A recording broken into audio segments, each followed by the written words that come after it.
Hello folks, I'm John Myrie and welcome to the Wisconsin Northland Outdoors. On this week's show we have some tips and reports for you from Ken Milender down at Hayward Bait and Bottle, and then we talk with fishing guide Noah Glitto about bass fishing, and then lastly, some great walleye tips from pro angler and fishing guide Tom Neustrom. Lots to cover on this week's show, all coming up right after these messages. Find your perfect Can-Am ATV or side-by-side at Hayward Power Sports. The all-new 2023 Can-Am Outlander ATVs were redesigned with the rider in mind for unmatched fun and value.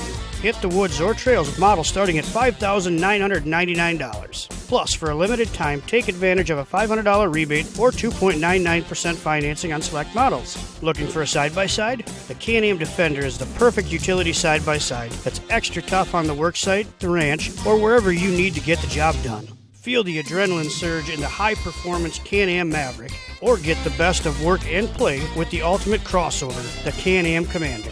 Claim the side-by-sides that fit your needs today and enjoy financing as low as 1.99% for 36 months on select models. Make every hunt a success, every trail ride an excitement-filled adventure, and make light work of your heavy-duty jobs. All with a brand-new Can-Am off-road vehicle from Hayward Power Sports, just 10 minutes east of Hayward on Highway 77. Offer subject to credit approval. See dealer for details. Riding along in my automobile. Bumping into things unexpectedly? Make your first choice for collision repair. Ernie's Auto Body, featuring the most advanced collision repair facility in Northwest Wisconsin. With a state-of-the-art spray, bake down, draft paint booth for that better-than-new finish, laser technology for precision frame alignment, loaner cars available, computerized estimates, written guarantees, and documented unmatched customer service, the clear choice is Ernie's Auto Body, south of Hayward on Highway 63 and Nursery Road, where quality is no accident.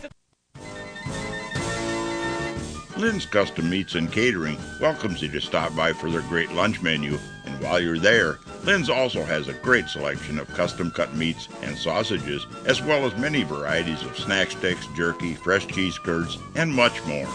Lynn's is open Mondays through Fridays from 9 to 5:30 and 9 to 4 on Saturdays. Lynn's Custom Meats and Catering in Hayward.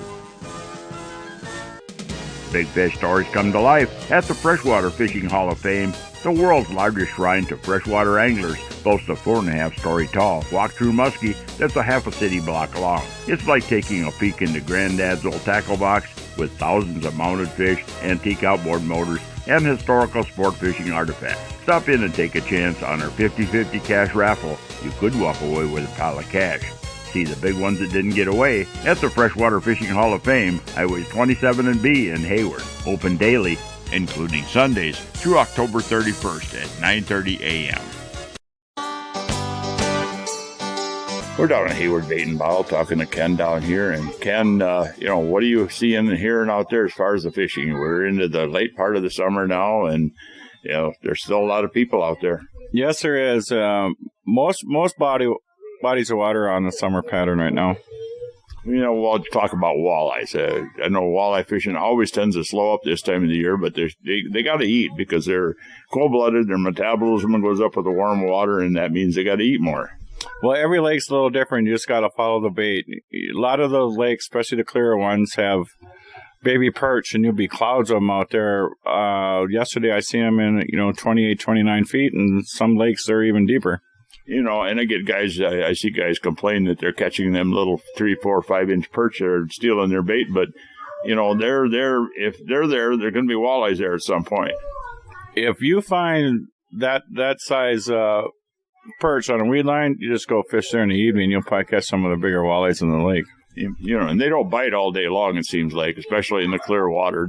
In the more stained water lakes, the Chippewa flowage and some of those places, the action can be pretty good in a little bit deeper water during the daytime. But, on the clear lakes, you got to go very deep to get a daytime bite, it seems like.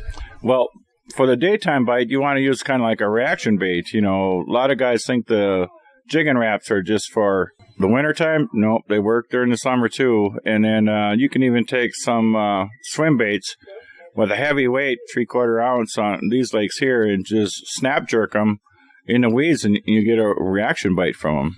You heard anything on the panfish fishing here? On the weed lines, heavy fish cribs, deeper stumps, offshore structure, those kind of things are working good. And I notice on the Chippewa flowage, a lot of the panfish have moved out deeper right now. And generally, I don't fish bobbers all that often. I just straight line fish them down there where people actually fish way up high in the water with minnows and a bobber. I'll be fishing down closer to the fish with just a plastic or a gulp or something. If you have a really strong insect hatch, they're going to be throughout the water column. But when there isn't one, they're going to be close to the bottom, rummaging around for the insect life that lives in the muck, and that's where a lot of the big crappies and the big perch end up during the summer.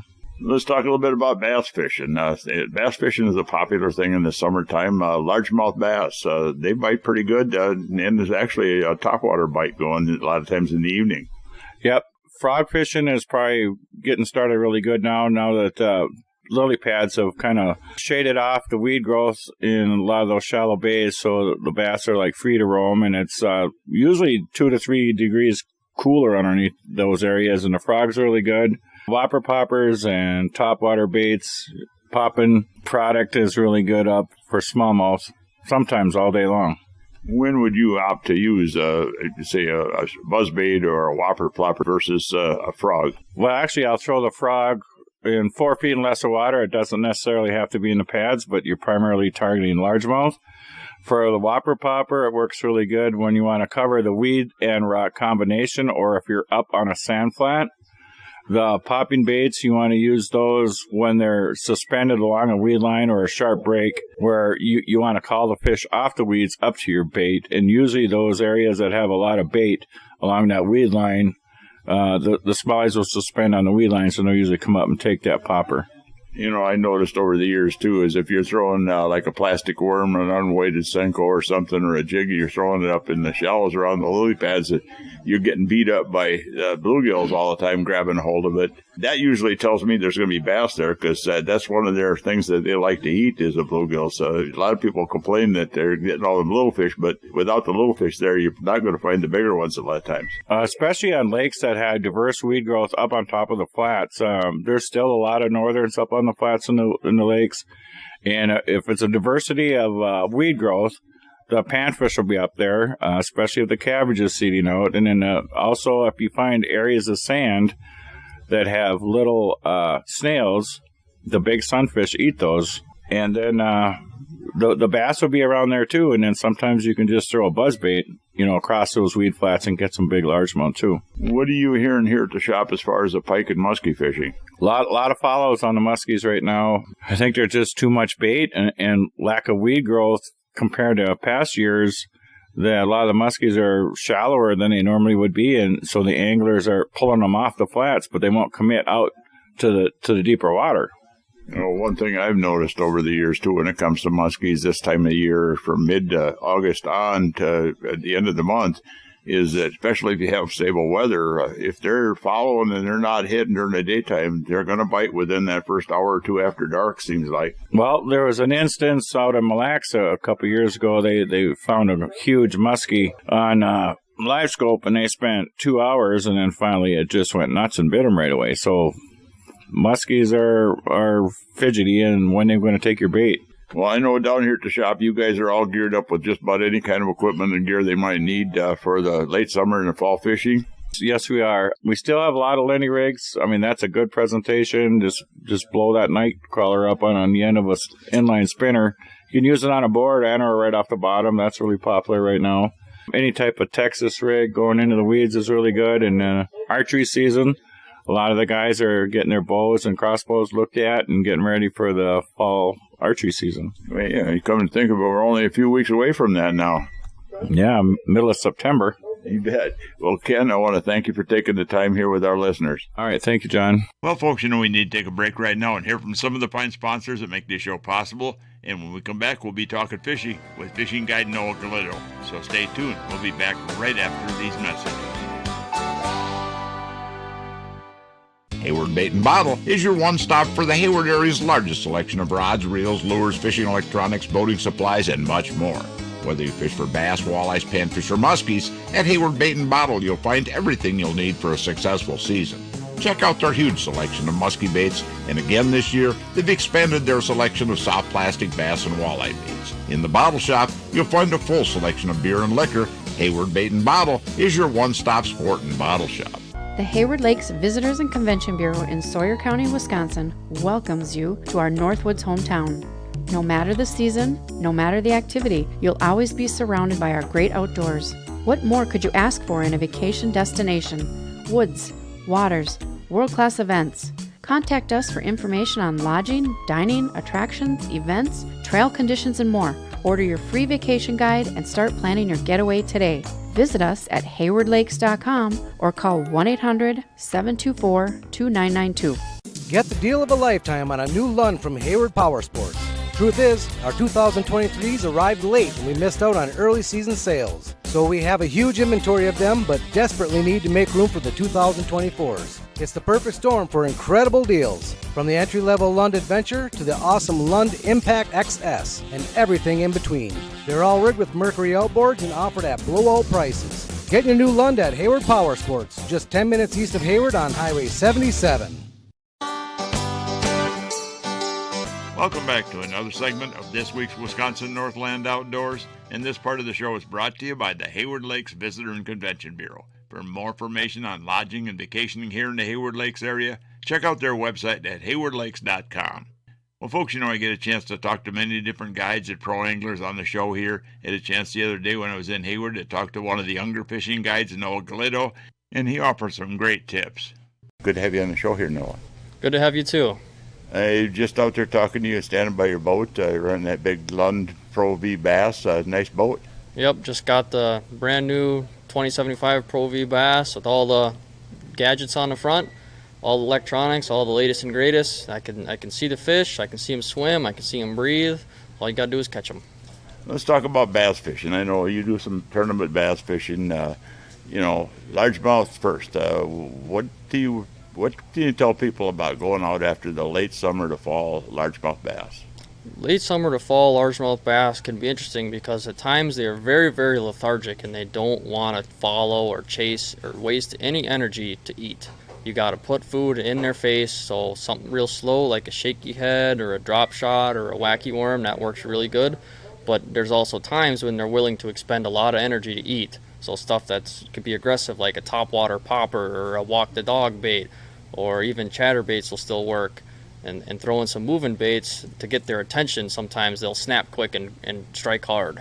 I think a big misconception when it comes to largemouth too is that they always live shallow, but they don't. They'll go out in the deeper weed lines and deeper weeds depending on the water in the lake.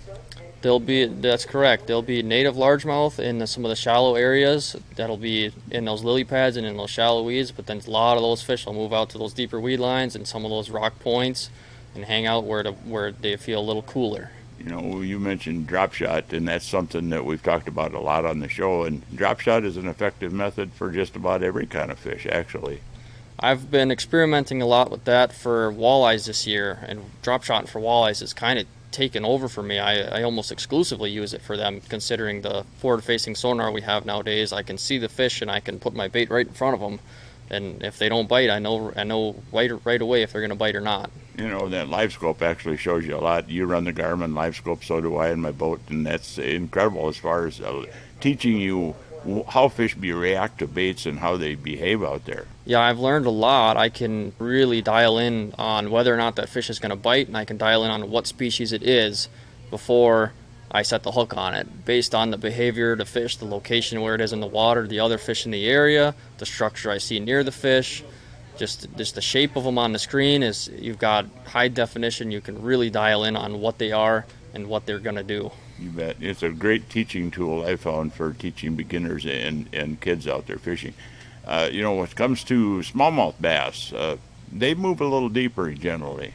Smallmouth bass do move a little deeper. You can typically find them shallow in the morning and the evening, though, on crawfish imitations, like crawfish imitations. So a football jig, a Ned rig, drop shots work very well for them. But in the middle of the day, they will move out to them deep rock ridges. We're talking 20 to 28 feet of water in some lakes.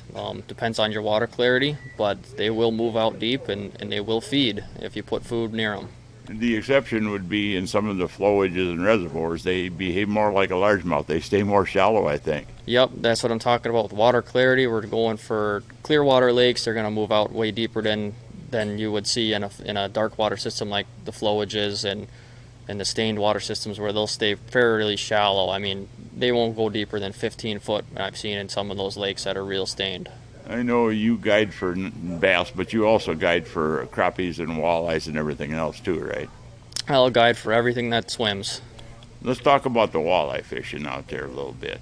We mentioned you were fishing drop shot for walleyes. That's a really effective method for walleyes, I've found, and not just with plastics, but with live bait. A crawler on a drop shot hook is absolutely deadly in the summer and late summer here. Yep, I've done a lot of drop shotting with a live leech and a fake leech. It depends on the day which one they want to bite more. I have done the crawlers, and it works as well. Minnows don't seem to hold up as well to that weight pulling them down fast. But when you're drop shotting for those walleyes and you see them on the screen and you see a big school, you throw in at them, and it'll sink past them. And I'll know right away if one's going to bite it or not, because they will swim down towards it slow, and you just let it sit.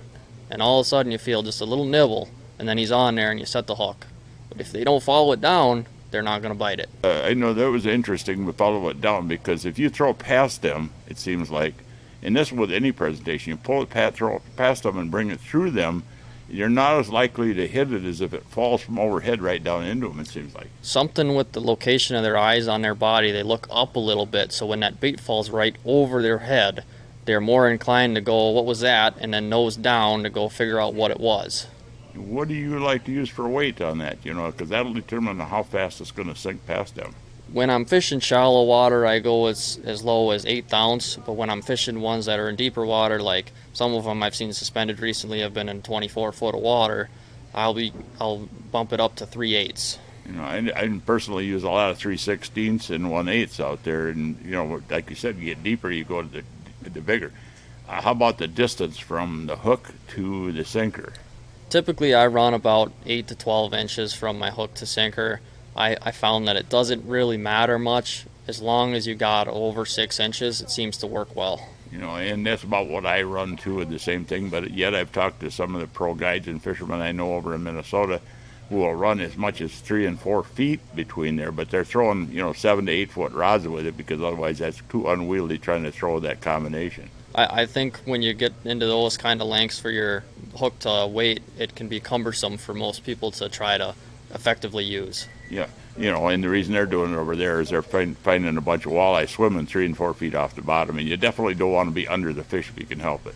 Yeah, definitely want to stay above them if you can, but sometimes I see them shoot down depending on the depth of water they're in. Any particular kind of plastics you like on the drop shot rig better than, we talked about live bait some, but is there a particular kind of plastics you think work better than others? My number one soft plastic is going to be that purple bag from Berkley, Power Bait Max Scent. It's the drop shot one, it's the flatworm. It's that Max Scent stinky fake leech looking lure, and it just works great for anything that swims. Yeah, funny that you mentioned that, because that's what I've been using in life for plastic, either the minnow style bait or the worm type in the Max Scent. It's great bait. Yeah, it's taken over the industry in the past couple of years. If you don't have those purple bags in your boat, you're missing out. You do some crappie guiding too, and some of the big clear lakes, those are a little harder to find the crappies in, and also there's a little trick to catching them. They seem to want to bite just before dark, and that's the only time. Yeah, typically you'll have a better bite in that last half-hour portion of the day, but that doesn't mean they won't bite during the day. You still got to play them. I mean, in those clear water systems where you're talking, 15 foot of clarity, they can tuck themselves in the weeds real deep, and they don't come out until that sun starts to go down. One of the best weeds to find them in, I know, is the milfoil mats. They'll get in the milfoil mats. It's very hard to get to them. Kind of look for pockets and holes in that milfoil you can drop a bait down in, and you can actually catch them during the day that way. That's the way I've been doing it. When it's calm enough where I can see them, I can drop right down next to them, and they won't deny food when you put it next to them. They like to eat. Get it down there is the trick through that milfoil, and a lot of people don't understand that milfoil is actually a canopy weed, so it's really thick on top, pretty sparse down below, and the fish just, cause like a big umbrella sitting out in your yard underneath the umbrella. It's nice and cool because you got that nice overhead cover. Yep, they got that nice overhead cover. It keeps the sun off them, keeps that hot water away, keeps them cool, and then when that sun starts to go down, they start to poke their heads up and out of that canopy, that umbrella, and they start feeding on typically what I've seen to be minnows. Bet. Well, in the other species of fish up here, we've got pike and muskies. I don't know how much you'll go after them, but we got plenty of pike if people want just to catch some fish to eat, without going to a 2 or 3 bag limit or the slot limits. Pike, we've got a ton of them up here, and actually some lakes, they want people to keep some of them. I push people to keep most of the pike I catch in these lakes. They're very overpopulated. If we want to get a larger size structure in these lakes, we got to remove some of the smaller fish. So those 20 to 24 inch fish, I keep them. I do the five fillet method. It works pretty well. No bones, and they're very, very good tasting fish. I think they're as good as walleye actually out there. Yeah, I think they're just as good as perch. You bet. Well, Noah, great talking to you here. You want to give out some guide information? Somebody's looking to book a trip with you. I know you're just getting going in that business. Yep. So you can contact me on Grand Pines Resort website. I have my own page there. I mainly guide out of the Grand Pines Resort on Round Lake, or you can shoot me a call at 612-616-6287, or my guide email, which would be noahglittoguiding@gmail.com. That would be NOAHGLITTO guiding@gmail.com. Thank you, Noah, for taking the time with our list. Anytime. Well, folks, we need to take yet another break and hear from even more of the fine sponsors that make this show possible every week. And when we come back, we'll be talking to pro angler and fishing guide Tom Neustrom about walleye fishing. So stay tuned. We'll be back right after these messages. Hey folks, come on over to Hayward Ace Hardware and check out the area's largest selection of firearms, ammo, and accessories. We carry top brands like Browning and Sig Sauer, and we have a great selection of the newest and hard-to-find models. We've got a large selection of ammo with more coming in daily. If you need a scope, we carry great brands like Leupold, Hawk, and EOTech, and we'll even mount it and bore-sight it for you too. We even sell suppressors and silencers. And don't forget to check out our Guns of the Week. Huge discounts on a variety of pistols, rifles, and shotguns that change every week. So stop on in to Hayward Ace Hardware, your firearms superstore. Hayward Ace Hardware, Highway 63 North in Hayward, or give us a call at 715-634-8700. Hey folks, the Log Cabin Store in Northwoods Beach on Highway K between the Big Lakes has groceries, ice, beer, liquor, and pop, and now has all new tackle and bait supplies. All current antiques and household items are now on sale, and all must go to make room for the sport shop. That's at the Log Cabin Store in Northwoods Beach between the Big Lakes. Hayward Animal Hospital is a full-service medical and surgical hospital featuring on-site laboratory, digital and dental x-ray, in-house pharmacy, and online store. Dr. Ostrander has 40 years of experience dealing with illnesses, injuries, surgery, and dentistry. Hayward Animal Hospital offers urgent care appointments and emergency surgery daily. Please call early in the day for these appointments. They open at 8 a.m. Hayward Animal Hospital is located 1 mile east of Hayward on Highway B. Call 715-634-8971. If you'd like to have your time fishing be more enjoyable and productive, hiring a fishing guide can be a good investment. Whether it's learning more about fish patterns throughout the year, learning how to use your depth finder to find the best spots and fish, learn how to use that GPS to get the most out of it, or learn better boat control. A day on the water with a guide can really help you to be a better angler, as well as make a day on the lake very enjoyable. To book a guide trip this year or get more information, you can find us on the internet at www.wiscnorthlandoutdoors.com, and then just click on Area Guides. Welcome back to the last segment of this week's Wisconsin Northland Outdoors. And folks, over the years I get a chance to talk to many different pro anglers and fishing guides from all over the country. And some time back I had a chance to talk to one of the better fishing guides over in northern Minnesota, and pro angler Tom Neustrom, and he offered some great tips on walleye fishing for us. And Tom, I know that you guide all summer long and you fish in the wintertime too. Oh yeah. And most of the guys know you as one of the best jig fishermen out there.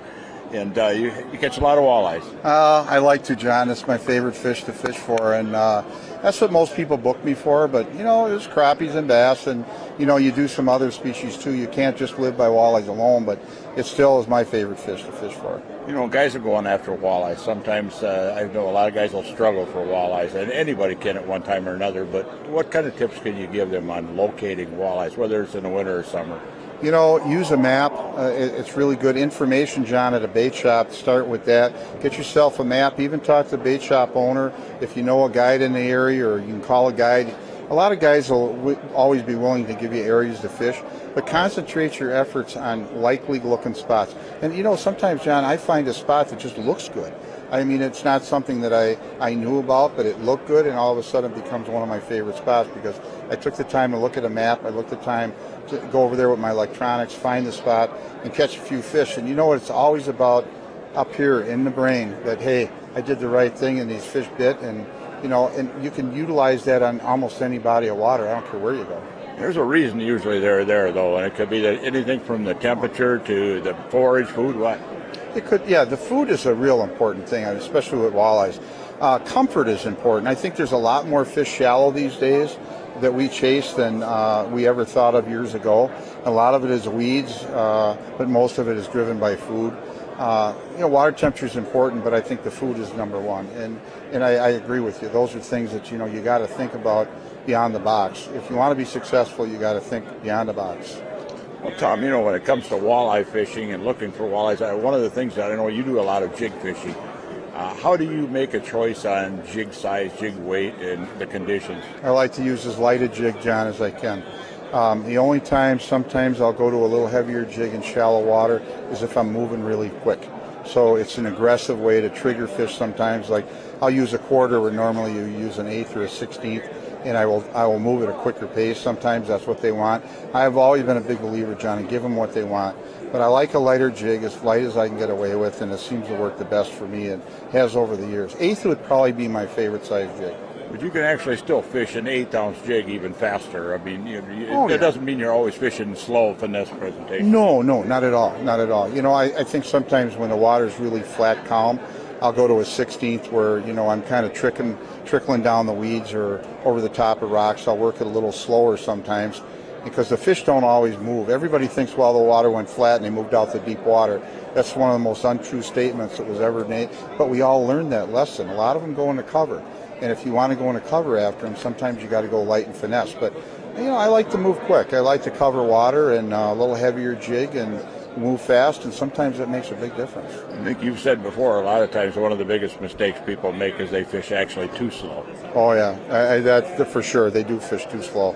I've seen so many guys just crawl along just a snail's pace, and they're not getting bit. And if they would have stepped up the pace a little bit.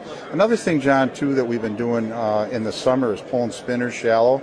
I know a lot of guys like this bottom bouncer presentation, in that 8, 15, 20 feet. And we're actually going into 4, 5, and 6 feet in the weeds and pulling spinners with a half a crawler or a minnow. And we're catching a lot of walleyes in the dead of summer when the water's warm because they're in there. They're in there eating. They're up shallow. And they're up shallow. Well, Tom, when it comes to walleye fishing, I know a lot of times the guys know you as a jig fisherman, but there's a time and a place for trolling, too. And you talked about it on another piece here with us, but trolling is important, too, and especially shallow sometimes. Oh, yeah. And, we pull shad wraps real shallow. I like a number 5 shallow runner sometimes and let 5, 6, 7 feet of water. I'm running about 90 feet of line out. I love line counter reels. It really kind of dials into not only the proper depth that the bait is going to run, but it gives me an idea of how much line to let out all the time when I'm fishing with customers. I use braid. I use 832 braid, and I like that because it cuts the water really good. Gives me a little more depth sometimes. If I pick the speed up, I might gain another foot by pulling braid when I'm pulling cranks. But again, that shallow water bite for people that want to fish walleyes, you got to learn to fish it because if you don't, you're passing over a lot of possibilities that you never saw before.